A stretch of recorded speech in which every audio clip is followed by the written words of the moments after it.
not that it's wrong to chant another way, but in our sampradaya, that's how we chant. Do you see what I mean? We're not saying you can't chant any other way, but if you want to be part of Prabhupada's movement, then you chant it Hare Krishna, starting not because it's North India, but you chant Hare Krishna because it is the way Lord Chaitanya chanted, and the way Bhaktisiddhanta Bhaktivinoda Thakur chanted, and Prabhupada chanted. Yeah, following in the footsteps of the previous acharyas is the best way for success. I mean, that's a testament. It's actually the only way for success. Only way, exactly. I mean, you can belong to a sampradaya, you follow that sampradaya, but when we come to Srila Prabhupada's, the way he wanted things done, we follow exactly as it is. And and then the key phrase is neither add nor subtract neither add nor subtract to the words of the actions of the mood of the spiritual master, of the acharya. And we can see that if we're looking at ISKCON, whatever things we perceive to be as flaws, which are temporary human flaws, they are all caused by not following the example of Srila Prabhupada. Yes, that's what I realized too here in Sacramento. Many things that I was discussing 6, 7, 5 years ago with the ISKCON initiator disciples, we could never come to any agreement to how to implement these instructions, because everyone was pulling things from here and there, but they were not coming to the source and discussing or having Ghosties and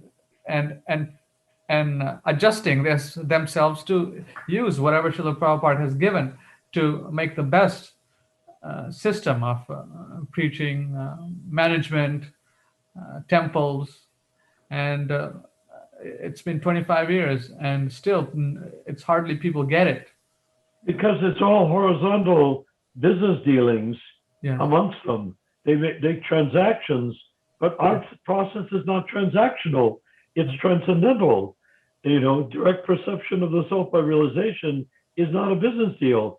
It is direct perception of the jiva, who I am, by realization. And if I am trying to speak from that platform and you are speaking from that platform, just think of the amazing conversation that could be taking place from the transcendental platform. Even in a neophyte stage, we don't have to succumb to adult material thinking. We can still be as spiritual as our realization is at any given point. So one might ask a question.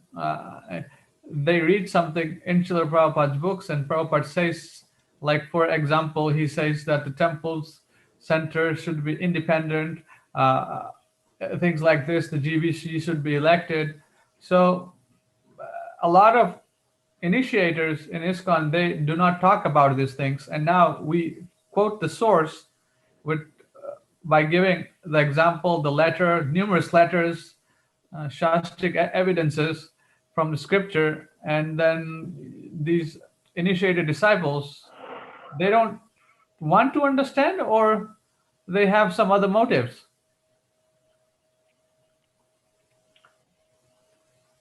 Yes, but they've already created an exoskeletal system, like a crab or a lobster or something. The skeleton is on the outside. They've created that structure almost identical to the Catholic Church, which means you have the authority at the top, and then the cardinals elect the Pope, in our case, bunches of popes, but the cardinals are unelected also, and they are the GBC.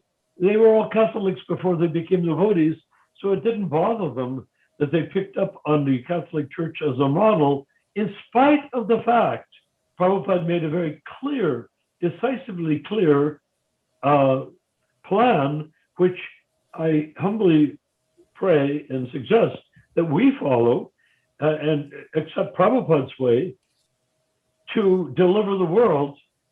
And theirs doesn't work to deliver the world. It doesn't even work to have a conversation in Sacramento. Yes. I mean, the case and point is that Shravan recently was talking about how he was having a discussion in the group, and this person who just came to the movement here in Sacramento less than 5 years ago, he just took initiation and just killed. I mean, not killed, but he removed Shravan. I'm like, wow, it's like you cannot express, Siddhanta. You cannot discuss Siddhanta. You cannot discuss quotes.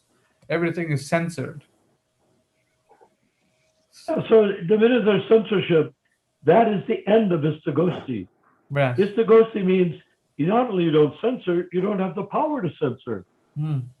Supposing I'm the temple president or sannyasi, I come in, I sit there, and everybody goes, "Whoa, such and so Maharaj is speaking today."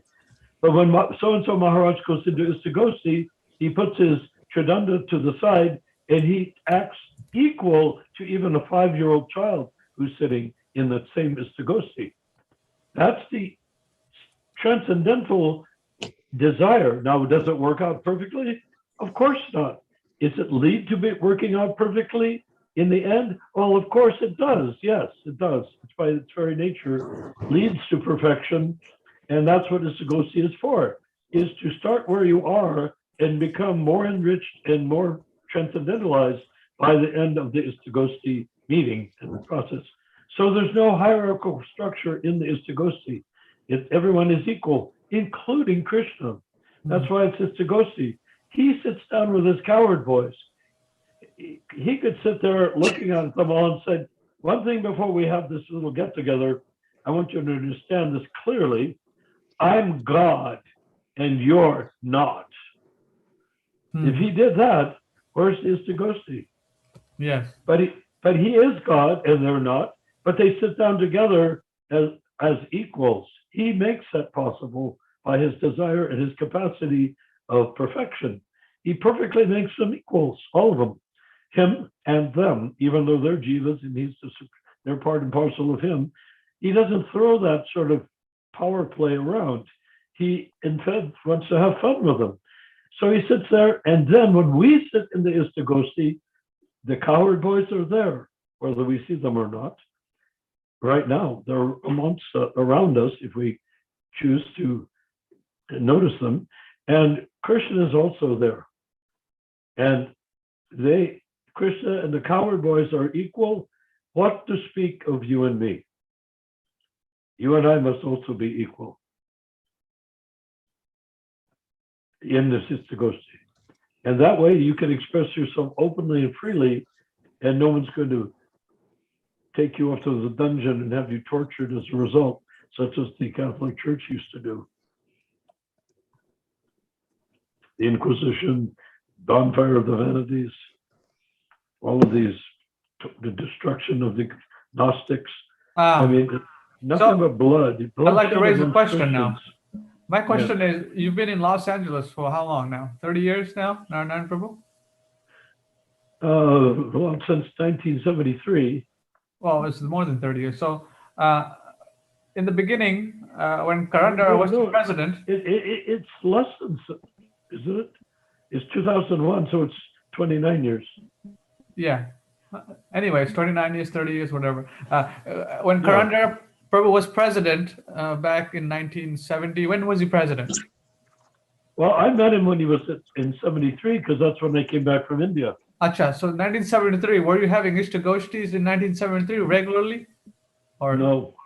No? No, I've only seen 2 or 3 Ghosties in the course of my being a devotee since 1968. How many? 2 or 3? No, not 2 or 3. They used to have sort of semi-Ghosties in New York every week. And so I went to maybe 6 or 8 of them in New York when I was there. And I conducted Ghosties in London. When I went from New York to London in '69 to do the Rathayatra cars, I used to sit everybody down, and I had my instrument of string or guitar, and I was singing Om Purnam Madaha Purnamidam Purnat Purnamudachyate Purnasya Purnamadaya Purnam Eva Vashishyate. Now, that's not a Prabhupada melody. It's a Perdumna melody, I think. But anyhow, I wasn't as intelligent then as hopefully I'm now. And they would sing through the whole thing. And when we finished the whole Upanishad, then we would have this Ghostie there with everybody. It was a very joyful experience. Right. Because going through the whole Upanishad, even if you're not knowing what the verses mean, because they're in Sanskrit, nonetheless, the sound vibration is perfectly understandable, because whatever they mean in Sanskrit, when you chant the sound vibration, it gives you the message subliminally. Right. So, anyone here have any questions? We've been discussing ISKCON for about 10-15 minutes now. Very important that to understand if we are going to want to progress, not only ourselves, but with the devotee congregation, that we have this regular ISKCON. I mean, this is not only for us, but for everyone that's watching a video, even if they're part of this, the so-called mainstream ISKCON. They should talk to the leaders and then, set up amongst themselves to have these wonderful ISKCON, where discussion, doubt, managerial issues are discussed openly. Hare Krishna, Ronald Prabhuji. I Yeah. was just listening in Hare earlier Krishna. today. Hare Krishna, Prabhuji. Earlier, looks like you were saying you're going to reduce the number of meetings a week. It's not going to be every day now. Yeah, we're gonna have it 3 days Alternate 3 days a week. Okay. For the time being, let's see how it works. Yes. But it would be nice to make it 4 days a week if we can do it. Yeah. But that may be, we're all engaged in stuff that's keeping us from where we need our evening time also. It also gives time as, I think Mahaprabhu suggested, gives us time to, Mahaprabhu. Think Prabhu, through the discussions. Yeah. yeah, to digest what was said. I mean, either we could be like boxers going in for a bunch of 9 rounds in the ring and bang, bang, bang until somebody wins like that. Or we can have an encounter and then sit down and meditate on the outcome of that encounter. Yeah. Yes. So the So past few both days, are good, but let's see how this one turns out. yes, right. So, any questions on this ISKCON part? Anyone? Ananda, Andrew Ananda Prabhu? I wanted to know, is it possible that you can maybe take any of the scriptures and start reading it like chapter wise, and then What we topic? contemplate on each of that. What- Anything, just pick anything which is Srila Prabhupada's Okay. writings, and then we start reading Okay. a few verses, and then we Sure. contemplate on that. All right. It's just to refresh whatever we No already problem. know, maybe. And No again, worries. No, it's a great idea, but can I suggest that those verses, everything, be pertinent to our goal of League for 10,000 years? In other words, we're trying to create, you're a perfect candidate, Shreya Prabhu. We want to create a group of people that are speaking from the heart and mind and from the realization for the purpose of getting a website together to create a context so that people will see that it's possible to move beyond ISKCON, or not what ISKCON's doing now, or rather we're like putting the another cranium on top of ISKCON to deal with the issue of Madhyam and Uttamadhikari, purifying, realizing, coming to the concrete realization that no matter how sliced that the Kanisthikari initiators will not do anything except lead everybody around in a circle because they're on the same level. So they'll go in a circle, and that's what's happening. And we create so many ISKCON temples with new initiators, they're all going in circles. So we wanted to go upward, vertical. right, which is supposed to be the purpose. So why don't we look for verses to study that deal with the Bhakti Lata Bij, meaning the creeper that goes up to Krishna's lotus feet, not the social stuff that goes, because Kanisthikari, we have to confess, is largely sociable. It's people eating, sleeping, mating, and defending as devotees. Right. You know, So, vegetarians taking Question? prasadam, not hamburgers. You see, She has a Prabhuji, so question. does that mean that all ISKCON temples are not following exact footprints of Srila Prabhupada, or is it well, some of them who've deviated? no, none of them. Well, I mean, that's a tricky question, Prabhu, and I welcome that.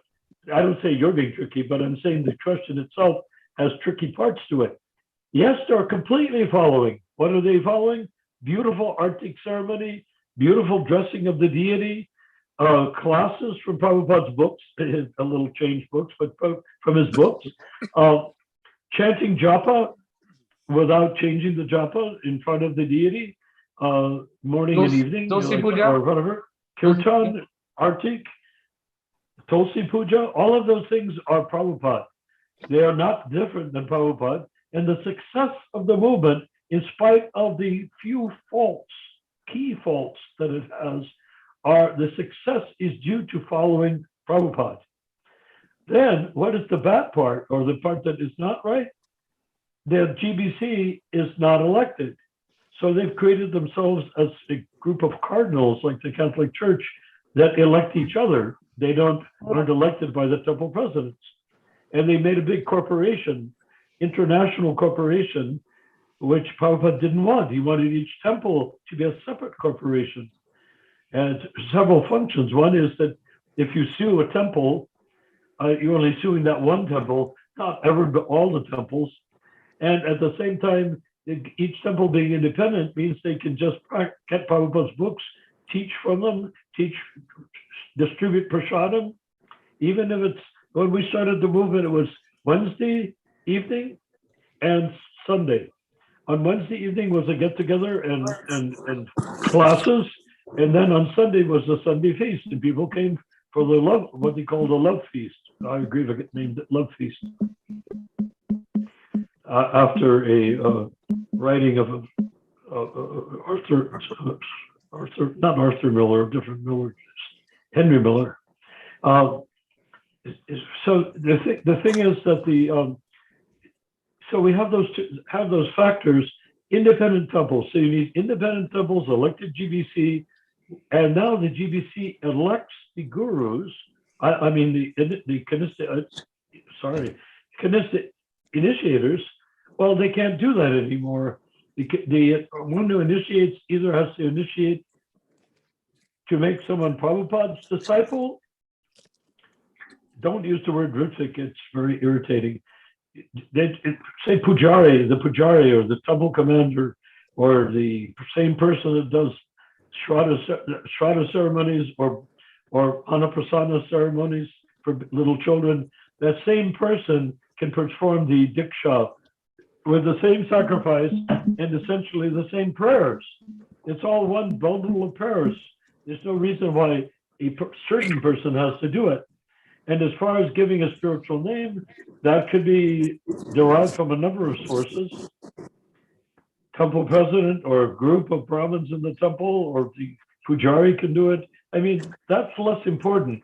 The important part is that your spiritual name distinguishes you from your birth name after the diksha. Or you don't have to take diksha, formal diksha. You don't have to have a fire sacrifice. And you can give yourself a spiritual name, you know? Like Shreyananda instead of Shreya, you know what I mean? So like that. So maybe that's a good name for you. But the thing is that that's the thing. It's not as rigid as you thought. Prabhupada created this rigidity of the initiations to begin with. He created the rigidity of the initiations to begin with to create a society that took initiation seriously, so that it followed the regulative principles seriously. But even a year and a half after he started giving initiation, or 2 years afterwards, in San Francisco, they had to have a meeting, a ISKCON meeting, where they took a vote as to whether they were going to follow the regulative principles or not. The brahmacharis and brahmacharinis were having illicit sex with each other in 1967. You know, so they had to vote to follow the regular principles. When I became initiated, when I moved into the temple, everybody followed the regulated principles. That was the standard. And but before that time, maybe a year before that, they had to vote on it. You see, so it was rigid. The initiation, the diksha was rigid, and you vowed to follow regular principles, but people didn't really do it right away. They didn't feel they could, but they wanted to. So after a year of wanting to, they made a ruling amongst themselves. We are going to do that, and we will make sure that standard is maintained. It's not just I will do it and I'll turn the blind eye to someone who's not doing it. No, if we're living in the temple, we follow the four religious principles. That may surprise you, because everyone thinks the first years of the ISKCON movement were very perfectional. And in a sense they were, because we chanted, we expanded, we had no lack of faith or no lack of realization that Krishna is going to make it all happen. But we had to be patient with the members that they finally embraced celibacy, particularly celibacy and drug and smoking pot. Celibacy or smoking pot was the big ones. So anyhow, I'm talking a lot, but I don't want to talk anymore. But so Shraya Prabhu, so to finish answering your question in the minute sort of way, the initiators cannot be elected, and it doesn't matter who does the initiation. It can be done within the politics of the temple itself, which it was done from the beginning. Someone would go to the temple president and say, I would like to take initiation, and the temple president would check that person out after they agreed to follow the principles and look them over and say, well, are you ready to follow the principles? Are you ready to preach? Are you ready to open temples? Are you ready to chant Sankirtan? Yes, yes, yes, yes.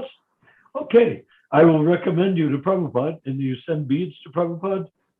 He would do the fire sacrifice, and he would give you the spiritual name, and then the beads would be sent back to you from Prabhupada. Obviously, the dynamic became overwhelming. He ended up with 5 million, was it 5 million? I forget how many disciples, but he ended up with a lot of disciples. He couldn't do it, so he assigned people to do it in the temples. And then he created, that's the system. But the real system is, that the following system, following the Prabhupada era, shall we say, you don't have to, the initiation isn't that important. Therefore, the Kanista initiators are not at all important. They can't. The nectar instruction says that they have to take disciples on the same level as they are, and they're doing that all right. But it says that the disciple cannot make much advancement under their insufficient guidance. That part needs to be further revealed, because then that will take a pressure off of the initiators. There will be no longer conflict between the different followers of the different gurus, because we'll all have one guru, Srila Prabhupada. And then we get able to build, and then the individual temples incorporated means that you could have, like, in your town, you could have 10,000 temples, big ones, little ones. They don't have to be big ones with big Mughal arches. They could be little ones in your living room. So with a box with an image of a picture of Prabhupada and incense and a little bell to ring, you have a temple. Invite people in. That you can do. You don't have to have a big thing. You don't have to be authorized by the GBC. So anyhow, I'm sure if the GBC were elected, they'd have a voice in opening temples, but they couldn't stop you from opening one because they don't have the authority to do that. And now we have GBCs that authorize people to initiate you. That's not acceptable.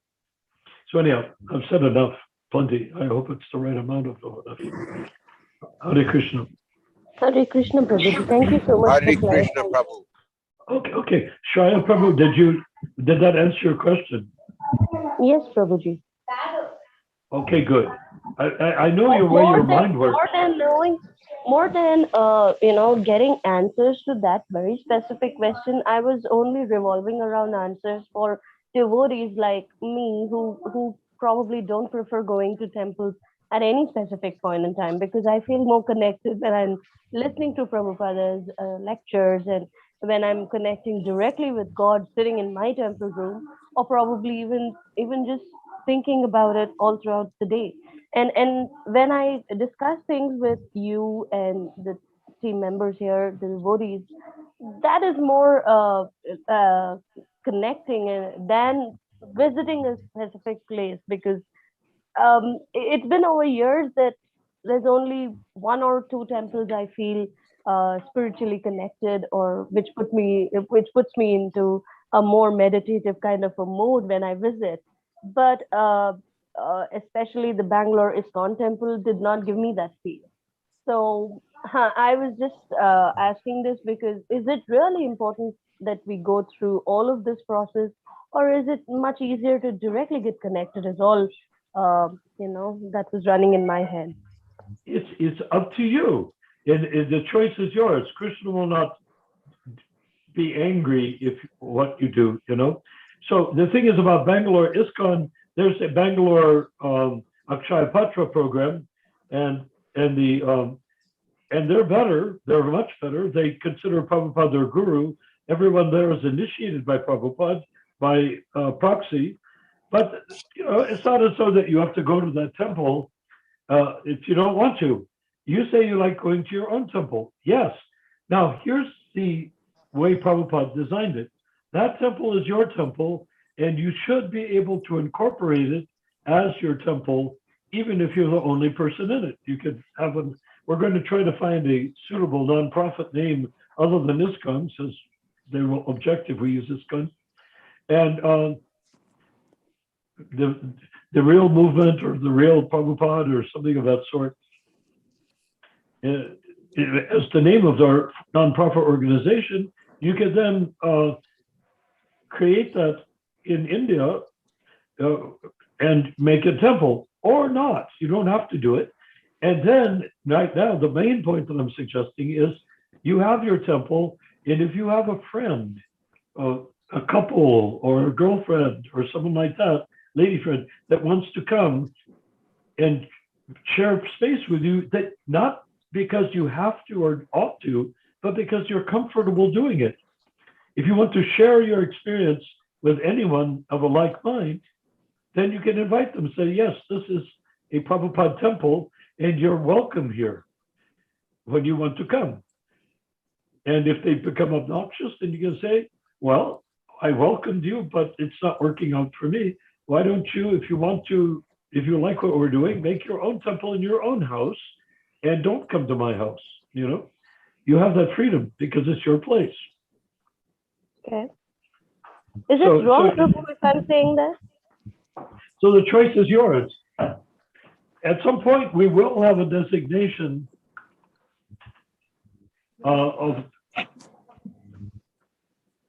we could incorporate under something called the Real Prabhupada Movement, perhaps.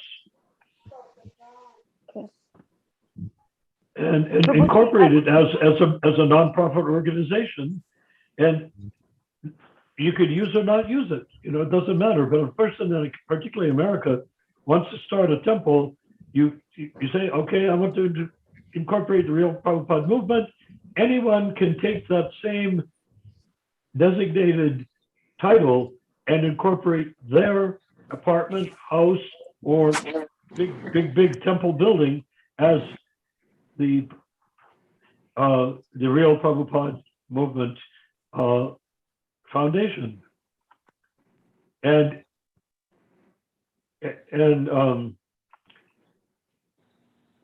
underneath in parentheses, you could say in league with, but not affiliate, in harmony with, or in league with, but not affiliated with ISKCON. And that way you could use ISKCON in your title by saying you're not part of ISKCON. That's done a lot, at least in America. When people say a brand name, is that this is the brand, and then the product name, and then said not to be confused with another product of the same name or a similar name, Anyhow, does that give I don't want to keep talking, but does that give you some insight? Yes, Prabhuji. So you can be the temple president if you're even if you're the only person in your temple. Right. We have we have And Matthew Prabhu here. Hare if Krishna. if your parents come and say, "What are you doing? Why are you doing this?" You said, "Excuse me, Mata. Excuse me, Pitaji. You're in my temple, and I'm the temple president here. But if you want to talk to me like that, let's go outside the room into the hallway, and we can talk like that." I'm just kidding, because you would never talk like that to your parents. But I'm just joking, you know. We have Matthew Prabhu here. Hare Krishna. Texas. Krishna. Texas? Oh, Hare Krishna. Hare Krishna. You look totally transcendental. You know, when a devotee's in ecstasy, their hair can stand on end. And you're sort of in ecstasy because your hair is sort of halfway on end, but curly and on end. So it means you're making great spiritual advancement, I think. I hope so. I'm just, pardon me for goofing around, you know. Okay. So what have you been up to, Prabhu? You've been reading something? What have you been meditating on, Matthew Prabhu? I'm doing a lot of service in the temple here in Houston. You're in Houston. Acha. Yeah. What services are you doing? A lot of dishwashing. Oh, nice. The best service. Oh, that's good. Who's the temple president? Nityananda Prabhu. You know, dishwashing is a very good service to perform, practicing to become a temple president. Because then if you become a temple president, you will always honor the dishwasher. Yeah. It's and dishwashing, a devotee who washes dishes, that's very awesome. Who is auspicious. it? Who is it? Das. Acha. Is he from Fiji? Where is he from? I'm not sure. Acha. Dallas, Texas. Oh, what? Dallas, you said? No, Houston. Oh, Houston. Okay. How big is the community in Houston? A lot of people come for the temples. For the big festivals. A lot of people, huh? At the moment, it's closed, except on Sunday. It's open for like darshan, and then you have to leave for the general public. Yeah. No Sunday feast? I get to go a lot because I just walk around the back. It's the temple is sort of what, if I recall correctly, you get on the freeway, that big complicated freeway, and then it goes, you get off at a certain stop, which is west, sort of slightly southwest of the downtown Holcomb Avenue and all that. It's actually north of downtown, slightly west. Yeah. Oh, okay. 34th. North. 34th. Yeah, I used to drive there. I went to Texas, and the first thing I did was I was doing a project there on the MD Anderson building on Holcomb. I was removing a gigantic fresco, a mural made of plaster, and I was living in that area too. And so the first thing they were supposed to rent me a car, but I found out in Houston, most of the people that drive don't have insurance.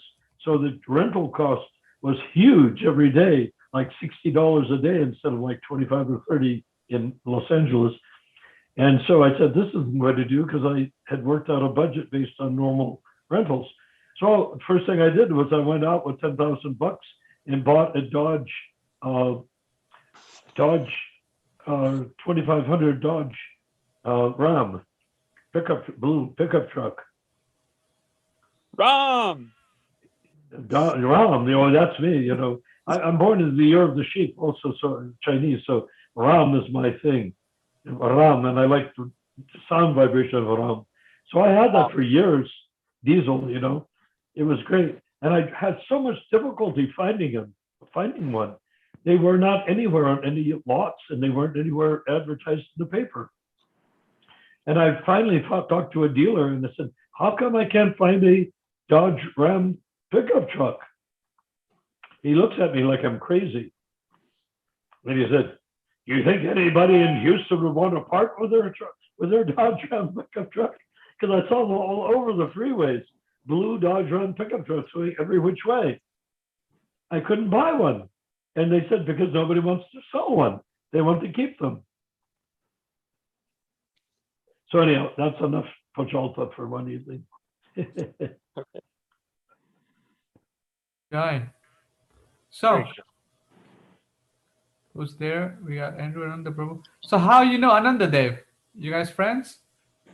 Yeah, I met him at this Bhakti Urban Farm program. Farm? Here. Yeah, Do you there's guys a have? farm that's 2 miles from ISKCON, Houston. Oh, nice. Yeah. What is it? What is it? A farm. It's called, yeah, Bhakti Urban Farm. There's 3 cows out there now. Oh, wow. Is it devotees? Well, I mean, kind of, we got kicked out of it by the management. You know how it goes, but Yeah. What do you mean? Kicked out from the management? Is not an ISKCON project or? it is, yeah. Oh, I So mean, they Well, don't- kinda- yeah. They're very Tamal Krishna oriented in Houston. oh. And did you Yeah, ever meet I see. Tamal's mother, or had she passed away before you got involved? She passed away, I think, around 2012. Acha, acha. Huh. What kind of cows they have? American cows or? gear. Desi cows. Oh, they have Desi cows. Oh, wow. Where'd you get them? They're actually Rishabdev's cows, and he's the one that got kicked out of the farm. They said that for tax reasons they didn't want to have anyone living there, and then Oh. as soon as they did that, they just moved someone else in. Oh, so give me that devotee's number, Rishabh Dev. Do you have his number? I want to talk to him. I'll ask his permission tomorrow to Please, give yes. it. Yeah. Because I'd like to get some information about cows. You know. So. He wouldn't really have information about cows. Just that I mean, they were given to him by some other devotees from Hawaii, I think. Oh, There's a whole bunch of Desi cows in Texas, I understand. But they didn't bring them there for milk. They brought them there as beef cattle, I think. So I really wonder if that's a good thing or not. Huh. Interesting. So, I mean, if I was very as rich as Bill Gates, I would get gigantic air transport airplanes, load them up with the best Desi cows I could find in India, and fly them over to use in the ISKCON projects. And then get scientists to become devotees and do scientific breeding to increase the quality of each breed of Desi cow that we had sheltered. That's what I would like to see. Okay. How big is the farm there? 9 acres. Oh, 9 acres. Gotcha. They grow their own grass, pasture. Yeah, I think they get hay for the cows too, but they get to go out every day. Oh, nice. Into the fields. Yeah. So you go pet the cows too, or you're not allowed? Yeah, I mean, I try and go on Sunday. Oh, There's like a program going on. wow. Try. And run the Prabhu. Yes. Go ahead. I was just fixing my audio because I could hear you, but my mic on my phone doesn't work. But when I connected it to the Bluetooth speaker, the sound wouldn't transfer, so I had to sign out and sign back in. And that fixed it though. Well, you and Matthew are buddies, right? Yeah, we met there at the urban farm there. Through Rishabh was there managing the farm, and I was going to like kirtan and stuff, and that's when I ran into Matthew at some point a few years ago. And they kicked him out? Why? Rishabh, they kicked him out because I would say because he was white. That's not like the obvious reason. I mean that's not the official reason, but it's pretty clear that they moved an Indian man into his place, and then when there was like trouble with the Bhakti program and like a personal issue going on with just like the gurus and like the guru and like Rishabhadev's fiance, they moved all of the bhaktas to the urban farm all of a sudden, and whereas before they were saying that people couldn't live there for tax reasons, you know. So now they don't. Now they have a new caretaker. Not only do they have that, but they have uh, a whole family of bhaktas living there. Oh, So so it it indicates so it how wasn't true, or the rules changed. I think they were just manipulating the truth. Oh, Sounds like a well, political. the thing is, was this Rishabdev very sold out to Tamal Krishna? Was he a Yes. great? He Well, was. he didn't really learn this until last year. Uh, somebody mentioned about Tamal Krishna and his role in the poisoning of Prabhupada, and he didn't believe it. He was like, "What? Like, don't say nothing like that." And like, you know, he got offended. And then when he like pulled up the video by himself about the poisoning of Prabhupada, he sat there for like 20 minutes listening, and he was like, He's like, I didn't know, like, you know, like most of us, we just didn't know what's going on. And finally he's like started connecting all the dots. Um, but it was like a couple years, what was it, a year or two before that when they kicked him out? Yeah. Well, that's enough there. I think they kicked me out for the same reason. What was that? Narayan Das. They kicked me out Yeah. of Houston for the same reason. What was that specifically that you were speaking? Because I wrote a lot of the stuff about Tamal poisoning Prabhupada, and I published it on websites. So Yeah. when they figured out that I was the same person that was writing this stuff about Prabhupada, Tamal, they wanted me out, particularly since I was making very good friends with Tamal Krishna's mother, who was like very in her 90s or something. And they were terrified that I would say things like that to his mother, which of course I would never do.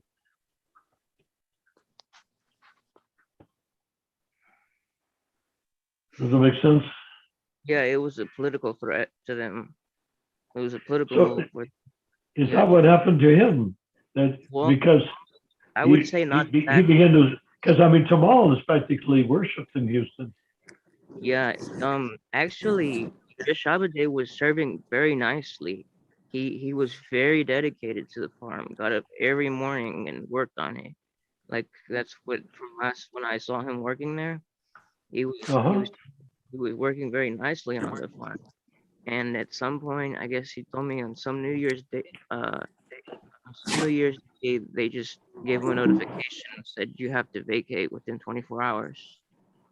Well, was he married? He was a fiance. He had fiance that he had met. She had moved in there. Living with him? Yeah, she had moved in there. That could be part of it, of course. I think it might be one of the factors, but then again, they're the ones that allowed her to move in there. You know what I mean? Yeah. Well, but the thing is, That you, I'm sure that these people were fanatically following Tamal Krishna. I mean, they think they still are. Well, if that's the case, then that's the simple reason why they would kick him out. No other reason required. But Right. this was before he really realized what was going on in ISKCON. I see. Okay, well then maybe it wasn't. He knows that he is Like he found out last year, and this had happened like a year and a half or something before. And Oh, okay, yeah, right. Okay, well then, now he's connected all the dots. Like, you know what I mean? Like he's like, dang, my guru is like, he's like not a, you know what I mean? He's I don't know. Last time I talked to him, he was very uncertain about his guru. Like, uh-huh. so I don't know. I would. I don't know. That's why I'm seeing like that there might be great difficulty in convincing. Then not we don't even have to, like you say, we don't have to convince them, but to get them to be willing to hear the truth and not just Well, put their heads in the dirt. why do we want to do that? Oh, because you said we wanted to reform ISKCON, no? Oh, yeah, we've reformed ISKCON by website and by writing, not for bashing anybody in ISKCON, but by inspiring them to go beyond the limitations, current limitations and apparatus under which ISKCON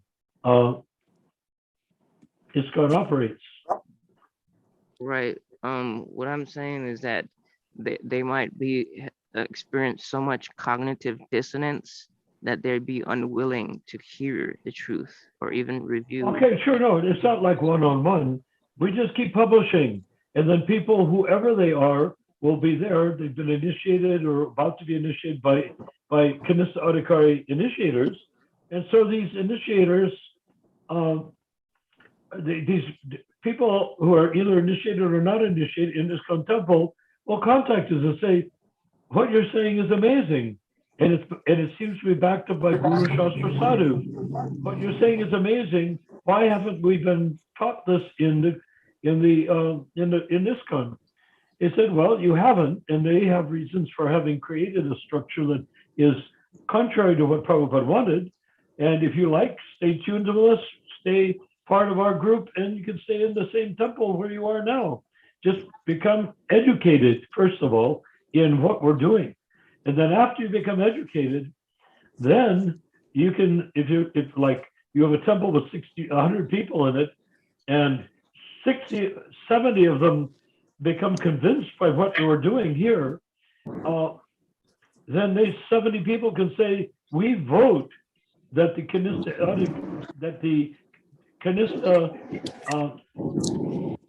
Kanista initiators step down as initiator, and that we simply let the temple pujari, who does the weddings and the Anaprasana ceremony and Shraddha ceremony, that he can do the initiations and pick the spiritual name for the person. And if you don't want that, then you just said that's what we want. We're voting. Suck it up. I'm thinking realistically, it might take at least a generation or two, because It'll take time, but we have time. Do you know how much time we have? 10,000 years, 95. Oh, yeah, is not enough for you. Enough time to get it done. Yeah, you're right. Because Krishna, he's not trying to get as many followers as he can at as soon as possible. No, if he wanted to do that, he could, but really it's better to have one drop of purity than an ocean of poison. You know, not So we're trying to provide that drop. to try to get these fallen conditioned souls. We shouldn't try to artificially gather these souls, the neophytes, under rubber stamped initiators, and then they not be able to make the proper spiritual advancement, proper purification. And then that goes on diluting the movement. Well, we don't even have to say that. We can just put out the truth of what the initiator must be to initiate, and let them figure out whether the initiator they have is adequate or not. We don't have to go and point fingers and say he's not any good. We don't have to point fingers. We'll just tell the truth, and the truth will set them free.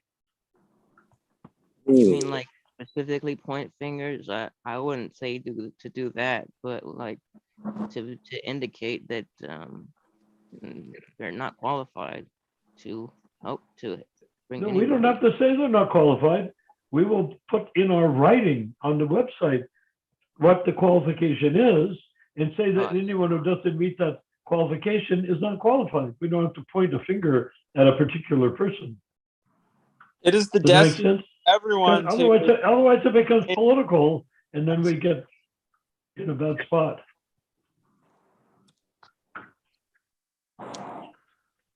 Doesn't make sense at all.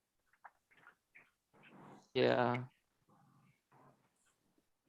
This isn't a political like movement. This is a spiritual movement. So yeah. Yeah. So we have 10,000 years to sort everything out. Hopefully we can sort it out in my lifetime, which is probably maybe 10 more years or so, 15, 20 more years, but who knows? Certainly it could be over in 5 minutes, but as it can be for anybody. But the point is that I'm trying to say is that while we're here in our bodies, ready to serve Krishna, we can preach and build up the construct of the truth. And we need not become a temple ourselves. We can be scientists dealing with the topic, not with the body language and the social life and the party time and all that, you know? Yeah.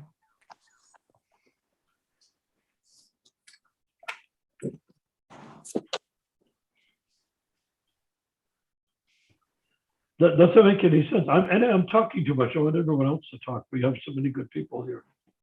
No, that's I get fine. carried away. I was just kind of contemplating. Um,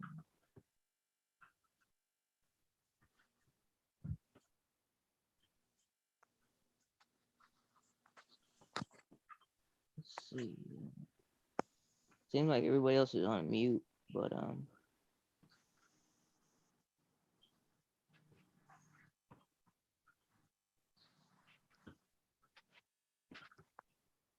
yeah.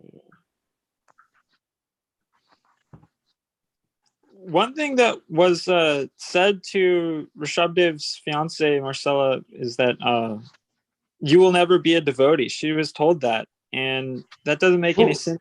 Who was told? Rishabdev's fiance. Uh-huh.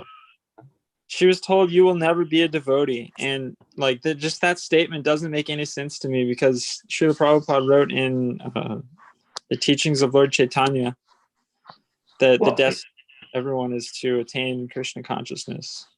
Yeah, anyone, did she ever chant Hare Krishna? Yeah. Then she's a devotee. Nicely. Anyone who says she's not a devotee is committing an offense against the Vaishnava Aparad. She served very nicely, but unfortunately, it seemed like she was like so put off by her experience with the Kanishta initiator that she like started seeking other spiritual teachers from alternate paths like Christian Gnosticism, like that.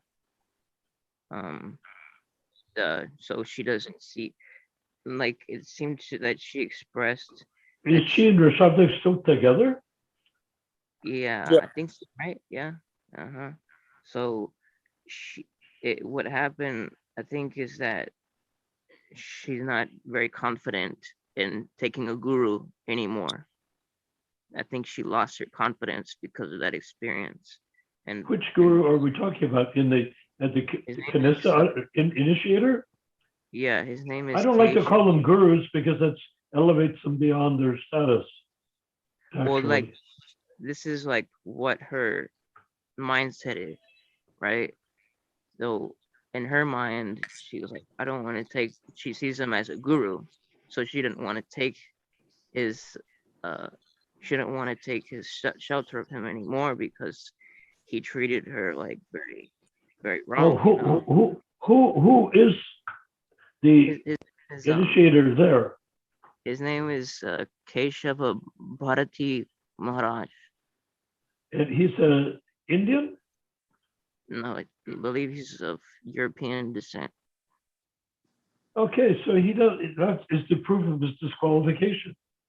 So if I were there or you were there, you are there, you could just tell Rishabdev in her presence, he doesn't have the authority to say that because it's not true.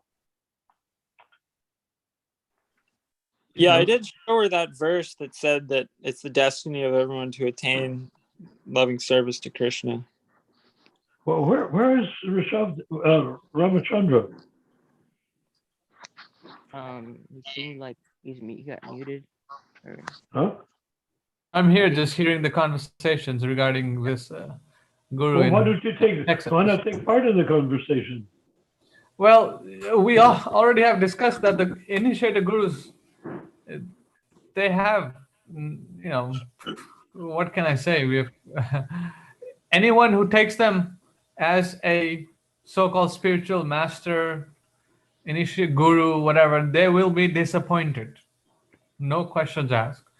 And I've seen that, and we have realized that, and we should, before anyone gets initiated or they come, we should warn them that, in 10 years from now, you will be disappointed if you take this action. We don't have to And- specifically warn them. We warn everyone in general. If you take an initiation from a Kanista initiator, you'll be initiated by someone who's on the same level as you are, and you will not make advancement under their insufficient guidance. If that isn't enough to get their attention, then they should take initiation from them and be fooled and have their money taken. We don't have to try to save. That's what happened. We don't have to save each and every person, right? It's like, well, if you don't want to know the truth, go on and be cheated. Yeah, do you want to be cheated? You're That's what I've lined up. noticed. You want to be cheated? Okay. You want me to give my blessing for you being cheated? Okay. I give my blessing that you'll be cheated by this person. So now you can go feel free to get initiated by a cheater. Please go ahead. We don't have to take strong stands because that's political and it has a karmic reaction to it. Mm-hmm. Do you understand? Yes. Why would we want to do something that produces a karmic reaction? We have to be free from karma. We'll send them up. We will send them more videos. You can said do we'll it. send Yes. them more videos. We can invite them into the ISKCON. Yes. You see, but we should not even tough guys like us should not become confrontational. Okay. Try. Because Prabhupada never did. And there's no point in it. What does it accomplish? It just creates sides. My material side versus your material side. Right. That's a dangerous mindset. Yeah. Thinking that there's, No, we have to be compassionate to everyone. that's mentioned in Bhagavad Gita. I mean, in Srimad Bhagavatam, where you're not your consciousness should not try to create divisions amongst people like us and them. No, that creates conflict and it's just breeds like. And that is why the so-called Ritvic movement is not successful. I won't say it's failed because it's added an information base to an otherwise monolithic mentality. But it's not successful because it's confrontational. So why should we be confrontational? What do we get from being confrontational? Are we getting spiritually advanced by being confrontational? Or does it just get our rocks off being confrontational? Why should we go into that pit? All right. Does it make That's, sense? That's something that needs to be like learned and comprehended Yeah, well, at a deep level. the Because it's the it's very easy. standard of Krishna consciousness is that offer respects to everyone. Okay. And we can offer respects to anyone that wants to or has already taken initiation from a Kanista initiator. We can offer them our respects because their intent was probably good. But we can also give them information to show them why it was not the best move.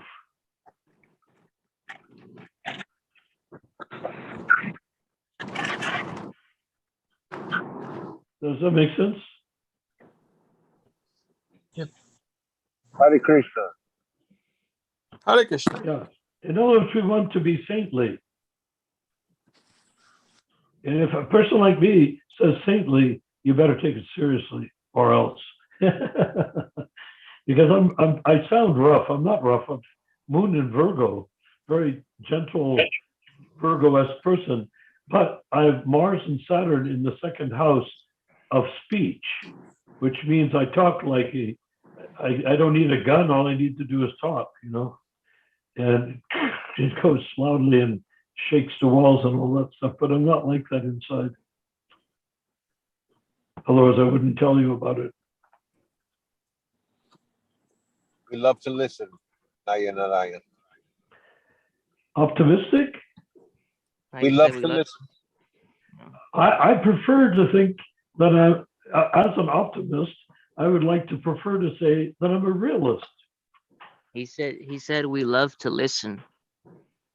Well, Sounds I like- would rather be, I get pleasure. I love to listen and I end up talking too much.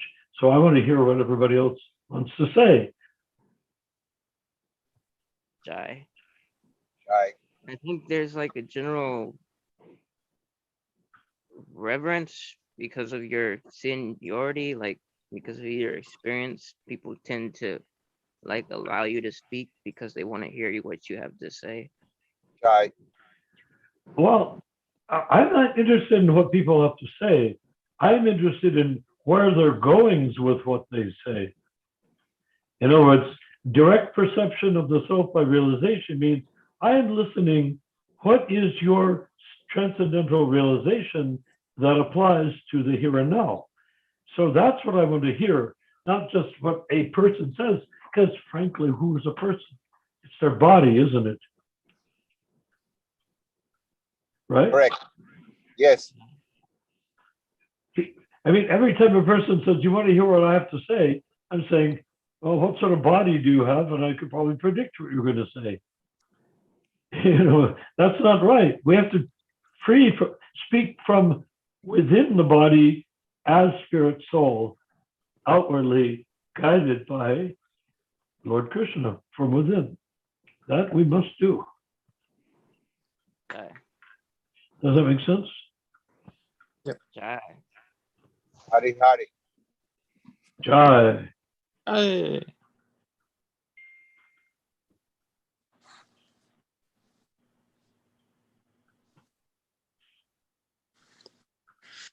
All right. So, any more questions? We've been going on for how long? Has it been an hour? So we discussed this with Ghosties, we've discussed the initiators and the problem with taking initiators as spiritual masters. We've discussed some history about taxes. What? You said spiritual master in reference to whom? Initiators. I think you Whatever said the- spiritual masters. You didn't? Yeah, Prabhupada. We have discussed about Prabhupada being the Acharya and accepting him as a guru, and the initiators. Yeah, And the initiators. the initiator must either be an Uttama Adhikari or represent an Uttama Adhikari. So if you're not an Uttama Adhikari, you can represent an Uttama Adhikari. And What who do is you an mean Uttama represent? Adhikari? An Acharya in the line of the subject succession. The last one we've encountered is Srila Prabhupada. So You I said need to represent. represent the Acharya or be an Acharya. What But do you you mean can't represent? be an initiator like a Catholic priest and baptize Represent people. meaning what? Huh? Say again? What do you mean by represent? Like, can you elaborate? I mean, that's what anyone can Represent means, say. I'm representing okay. Srila Prabhupada. I can Yeah, say, you represent Srila Prabhupada insofar as you are representing what he says accurately. Right? okay, that makes more sense. Yeah, but in terms of representing Prabhupada by initiating, if you want to actually be a real initiator or guru, then you have to be an Acharya. Why is that difficult? It's right there in the nectar of instruction. It doesn't say Acharya, and Prabhu, it says Uttamadakari. So, Well, the Uttamadakari, can be a grihast. there's no substantial difference between Acharya and Uttamadakari, except that the Acharya is in the line of the cyclic succession. But in our movement, everybody is in the line of, you're in the line of the cyclic succession. We're all in the line of the cyclic succession insofar as we agree with Srila Prabhupada. Insofar as we don't think differently or separately from Srila Prabhupada. That's the line of the cyclic succession that we should share with Banu. We're in the line of the cyclic succession, but we're not Uttamadakaris. So we cannot pretend to be able to be qualified to be a Diksha Guru. Everybody is in the line of the cyclic succession, just like Prabhupada is like radiating, and anyone who sits inside of the radiation coming from Prabhupada is in the Vaishnava Sampradaya. But if you want to be a Diksha Guru, then you must be an Acharya. If you're not the Acharya, then act in behalf of the Acharya. It doesn't require a PhD to reach that conclusion, right? Does one have to be ordained to be an initiator? No, not actually. I mean, no. The reason why is the word ordained as it's practiced in the Catholic Church, you mean? Correct. No, that is a politicization of the theoretical access to God through the initiator. Ordained means who ordains? The priest, the Pope ordains the cardinals ordain the bishops and the monsignors and all the way down the line. And they're ordained in the name of a Pope who's not an Uttamadakari. He's not a pure devotee. In fact, I have a little joke I'd like to pull on Papa Francisco. I would like to go there and say to standing next to Papa Francisco, what I say to everybody, ISKCON devotees also, said, Papa Francisco, yes, my son, do you have a soul? Oh, yes, my son, I have a soul. I said, well, Papa Francisco, would you be surprised to understand that I say, I do not have a soul? Oh, yes, you have a soul, son. You have a soul. I say, no, Papa Francisco, I understand something you don't understand. I am the soul, and I have a body. You say you are the soul, but you're speaking from your body as though your body were the soul, but it's not. Aham Brahmasmi means I am the soul, eternal soul living in the body, not a soul that's been put in the body by God at the time of birth or something of that sort. Hare Krishna. And so Papa Francisco could either accept it or reject it. Right now he's in all sorts of political crises with Biden, who he said is not a real Catholic, and Biden says he is. So he's fighting with the head of the Catholic Church over whether he's a Catholic or not. Those are the priorities of the Catholic Church. I'm sorry? I said those are the priorities of the Catholic Church to Exactly. Oh, yes. So how does one become an initiator?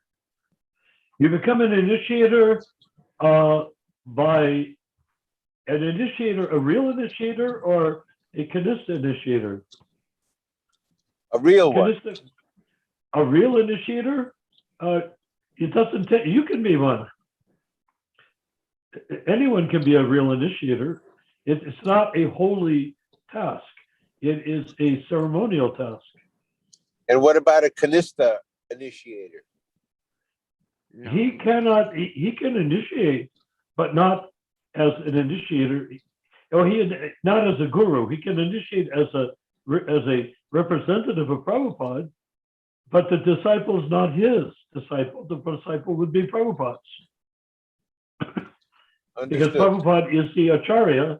The last noticeable Acharya in our succession, coming down from Thakur Bhaktivinoda, Bhaktisiddhanta, Lord Chaitanya, Bhaktivinoda Thakur, Bhakti Siddhanta Saraswati, and Prabhupada, there is no one so far, in spite of the numerous fakes, like Cinderella's sisters trying to make the glass slipper fit by cutting off their toes or their heels. They to stuff their foot inside the glass slipper. That's an example of a Kanista initiator is Cinderella's sister cutting off the toes to try to put on the slipper made of glass, so they could become honored as the queen or as the princess. So that's what they're doing. They're pretending. They're not genuine. They should know better, but they've convinced themselves through various sources, and it's a groupthink understanding that they are all qualified initiators, even though the Shastras say they are not. No, they've Got it. already gone to the trouble. Does of that saying- make sense, Ramachandra? Not Ramachandra. Mahaprabhu, Prabhu. Does that make sense? Yes, Prabhu. Is there any part that you don't understand or don't agree with? Not at this point. Okay, fair enough. Thank you. So something that a lot of devotees say is to never leave ISKCON, and I'm just wondering what your take is on that. Like, some are saying don't even visit another Gaudiya Math temple that's from another like Narayan Swami's movement or something like that. Well, he was never a genuine initiator or guru. Ever. Okay. I contend, and this is my contention, that tomorrow Krishna told him, as he made publicly known, that with Shyamasundar as well, that he considered that Prabhupada was old and senile. Tamal did. The worship Tamal in Houston Temple said, and I heard him say with my own ears in Bombay, Prabhupada is old and senile, and he thinks we can get that Bombay land, but we will never be able to get that Bombay land. So he sold the land, gave the land back to the guy selling it to us. Prabhupada got very angry, exiled him to China, and then paid 10 lakhs of rupees to get their land back again. And there's a big temple on it right now in the name of ISKCON. So Tamal was wrong and Prabhupada was right. Does that make sense? What was that? Did that get close to answering your question, or was it off track? Repeat your question. Oh yeah, I was just wondering what your take is on this saying to never leave ISKCON. Like, I mean, never leave ISKCON? Well, ISKCON is Prabhupada's body. Why would you want to leave ISKCON? right. But if you want to be subjected to Kanista, unelected GVC and Kanista initiators appointed by the GVC, you would not be comfortable inside the building called ISKCON, but it could keep ISKCON as Prabhupada's movement in your heart. But we could call it something else. We could call it the real Prabhupada, Odie. the real Prabhupada. I have Yeah. a question. People are saying ISKCON is Prabhupada's body. Is that a confirmed quote? It's just a hearsay. It's a confirmed quote. Prabhupada did say, ISKCON is my body. And he asked Okay. people to leave ISKCON. But needless to say, ISKCON has What? to be, you cannot take Prabhupada and tie an arm behind his back and then put a blindfold on his eyes and then hang him by one foot and say, this is ISKCON. No, ISKCON has to conform to Prabhupada, but ISKCON as it is, real ISKCON as it is Prabhupada's body. If we say, well, what about as it is right now? Yes, it's Prabhupada's body, but they have done some things. They put ink on his dhoti, and they've put mosquitoes in his feedback. They've done things against his body. But that doesn't mean it's not his body. They've created, what is it called? Aparad, offenses against his body. If you commit an offense against the body of a pure devotee, it doesn't go well. If the devotee ignores the offense and says, go ahead, continue, then you're continuing, as it were, people used to say, over my dead body. Well, ISKCON is literally over Prabhupada's dead body, as it were. He's not dead, he's in his samadhi, but they poisoned him to take away ISKCON, so it would no longer be his body, but it's still his body. Our job is to bring it back together. We're like chiropractors. You see somebody that's bent over and they can't walk and they're in intense pain. You lay them on a table and heat them up with a lamp and you massage their back and you crunch, crunch, crunch. And they get off the table and they look great. And they could go out and play soccer or something like that. That's what we're doing. That's a nice. Yeah, what you said, that's kind of how I felt, is like, the true international society for Krishna consciousness. Yes.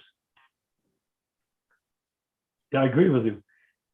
And I might add, one of the other things, one of the main things I've done career-wise in my life is restoring very expensive pieces of art, multi-million-dollar pieces of art.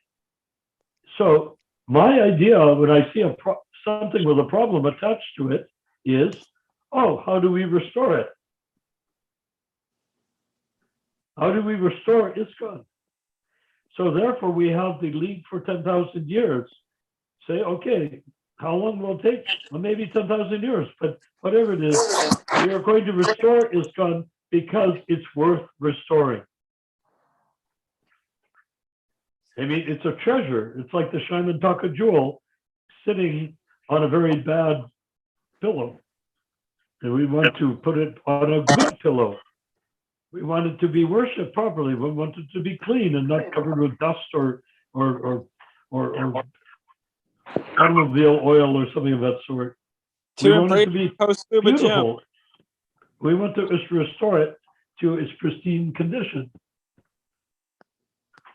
And why not? All right.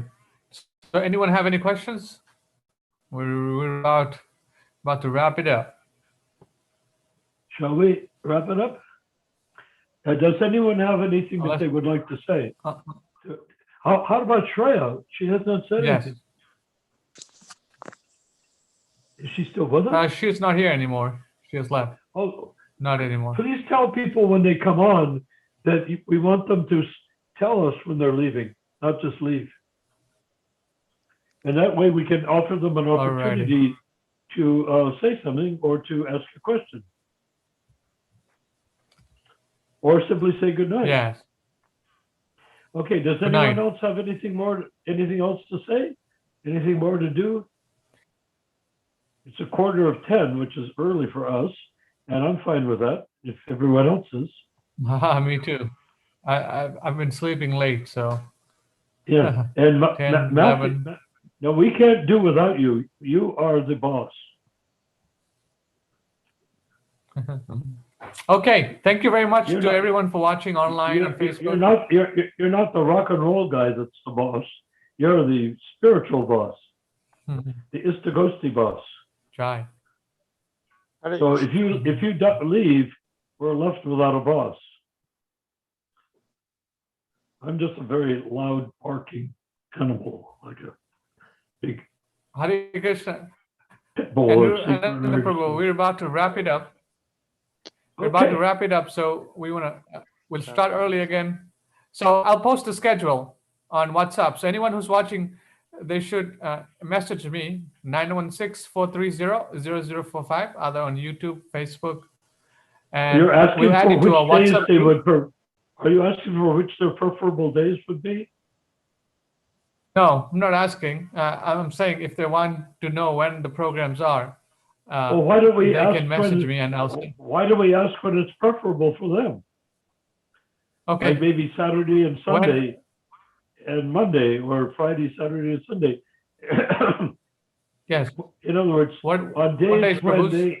when they're not working or not going to school or whatever, I think we should ask. I would say at least the weekends, or Friday, Saturday, Sunday, Weekends?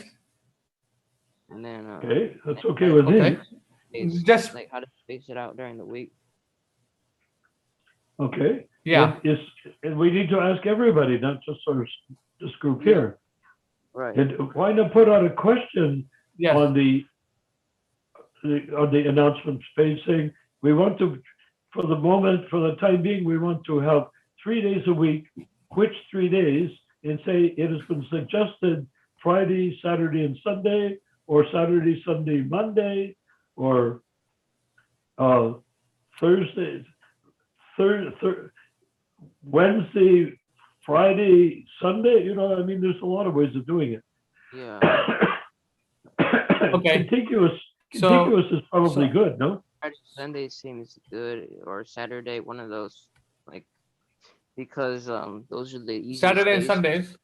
and yeah, those are One at devotee least one of saying Saturdays and Sundays. It all depends And one on weekday? Friday or Monday would depend on what people are doing on those days, other than being on the Zoom Right. call. So we'll figure something out on WhatsApp. Yes. Yeah. Sounds So good. So can you Saturdays, Ramachandra, can you research that and find out what's good for others? yes. So I'll then send we a have message a and they'll reply. consensual maximum. schedule. Consensual. Sounds good. Yeah. Okay. Thank Hare you. Krishna. Jai. Hare Krishna, Prabhu. I was very satisfied tonight, by the way. Hare Right. Krishna. Jai. Thank you. Except I wish that Hare Banu were with Krishna. us, Jai. but if Banu doesn't